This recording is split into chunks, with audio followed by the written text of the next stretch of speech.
جی ہماری بہن ایک سوال کرنا چاہتی ہیں۔ السلام علیکم۔ وعلیکم السلام ورحمۃ اللہ۔ مولانا صاحب میرے دو سوال ہیں۔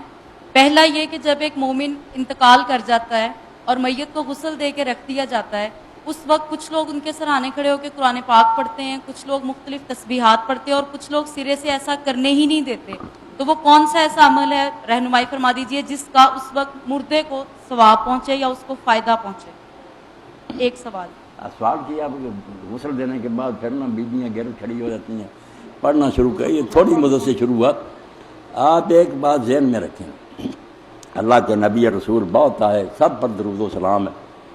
مگر جیسا نبی اللہ نے ہمیں عطا کیا، قربان دے رؤوف الرحیم، اللہ کہتا بالمومن رؤوف الرحیم، کوئی ماں باپ اتنا پیار اولاد سے نہیں کرتا جتنا یہ رسول تمہارے ساتھ ہے۔ اور حضور پاک کا ہم دیکھتے ہیں،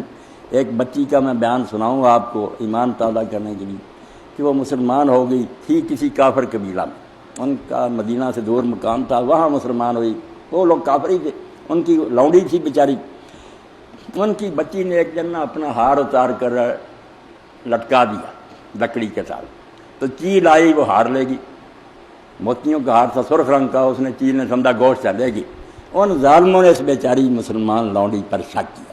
اس نے بہت تسلی دی کہ میں نے نہیں ہار چوری کیا، مگر وہ ظالم نہیں مانے، اتنا انہوں نے ظلم کیا، مارا اس کو بیچاری کو، اور ساتھ ہی ننگا کر کے اس کی شرمگاہ تک کی چلا دی جس نے ہار چھپا رکھا، مگر اسی دوران چیل آئی، اس نے ہار پھینکا،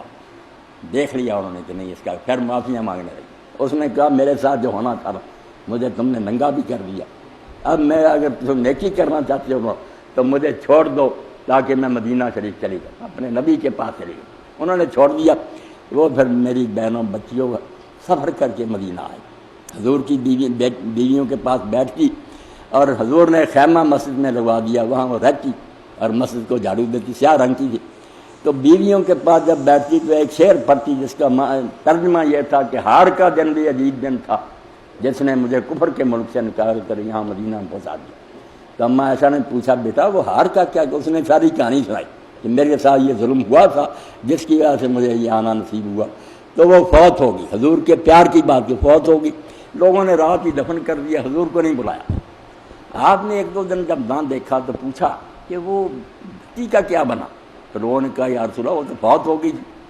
تو حضور نے فرمایا اللہ اعظم تم نہیں دیا، مجھے کیوں نہ خبر دی تم نے؟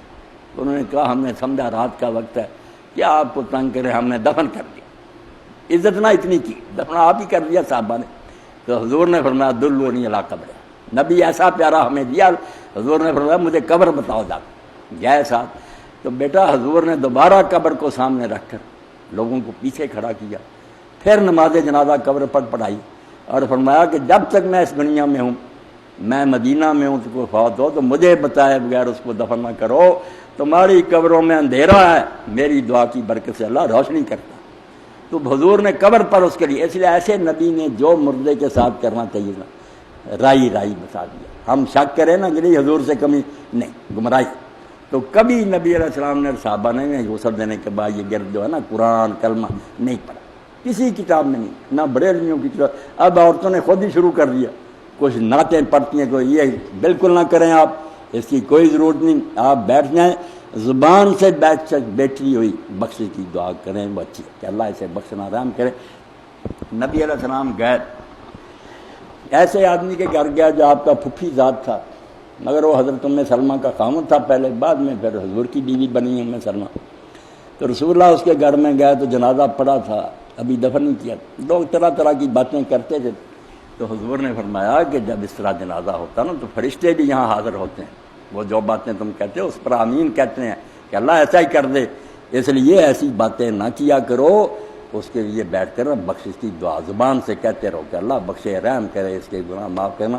تو حضور نے بھی بیٹا اس وقت حضرت ابو سلمہ کے لیے دعا کی نا، میں اپنے بچوں سے بھی کہتا ہوں کہ اس کو چھپوائیں، یاد کریں، میں نے دیکھا کہ یار حدیث لوگ بھی اور باتوں میں جھگڑتے رہتے ہیں کہ ٹانگیں اس طرح کرو، یہ جو کرنے کی باتیں نا وہ نہیں یاد، اگر انہیں پوچھیں یار فوت ہو جائے تو حضور نے ابو سلمہ پر کی وہ یاد ہے نہیں،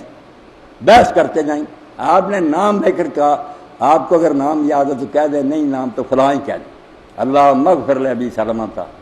ورفع درجتہ فی المہدیین واخلفہ فی عقبہ فی الغابرین وغفر لنا ولہ یا رب العالمین وفسا لہو فی قبرہ ونور لہو. کوئی بات نہ چھوڑی آپ نے کہ اللہ ابو سلمہ کو بخشنا اور قیامت کے دن اپنے بہت بندوں سے اس کا درجہ اونچا کرنا، اور اس کے جانے کے بعد جس کے وارث رہ گئے بیوی بچے ان کا تو نگہبان بننا، اور ہمیں بھی اس کو بخشنا اور اس کی قبر کو منور کرنا، اس کو کھلا کرنا. ایسی باتیں آپس میں بیٹھ کر کریں نا، ہاتھ اٹھائے یہ نہیں کی. یہ جو گرد پڑتی ہیں نا، یہ بچہ کہیں نہیں آیا، کسی فرقے کے میں نہیں آیا، خواہ مخواہ یہ شروع کر لیا. ایسی باتوں سے بچنا چاہیے، ورنہ الزام آئے گا کہ تمہارا نبی کو کسر چھوڑ گیا، حضور کو کوئی بات بتانی بھول گئی تھی، کیوں نئی باتیں کرتے. جی